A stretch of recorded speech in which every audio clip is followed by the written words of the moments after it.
In this video, I'll be showing you the best Valorant crosshairs for beginners. These crosshair settings vary to help you get used to different mechanics of the game and adapt to using more popular crosshairs. Start by opening the Valorant settings. Go to Crosshair, then Primary. Choose a color for your crosshair. For beginners, we recommend green, yellow, or red as they're easier to see. Crosshairs also have movement and firing error options. We will cover these options at the end of the video. The first crosshair is the 4 points and dot, which is great to help adapt beginners to both standard and dot crosshairs. Disable the outlines. Turn on center dot. Set the opacity to 1 and the thickness to 2. Disable both override options. Turn on inner lines. Set opacity to 1, length 4, thickness 2, and offset 5. Disable both the movement and firing error options. Turn off outer lines. The next crosshair is a standard 4-point crosshair. Turn off outlines and center dot. Turn on inner lines. Set opacity to 1, length to 4, thickness to 2, and offset to 2.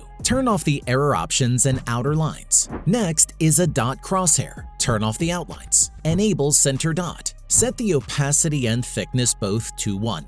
Disable both override options. Turn on the inner lines. Set the opacity to 1, length to 2, thickness to 3, and offset to 0. Turn off the error options and outer lines. Next, we have a crosshair. Turn off outlines and center dot. Turn on inner lines. Set opacity to 1, length 4, thickness 2, offset 0. Turn off movement and firing error. Also, turn off outer lines. Now we have movement and firing error options which will help you know when you need to stop moving or spraying. To add them, head to your crosshair inner line settings, then enable either one or both options. Next, set the multiplier. This is how far the crosshair will expand. Set the multiplier between 0.016 and 0.028. An alternate option for firing error is to switch to the general crosshair setting and enable the fade crosshair option. This will have the top line of your crosshair fade instead of the crosshair expanding. You will now have the best Valorant crosshairs for beginners. Consider leaving a like if you found this video helpful, and subscribe for more Valorant guides.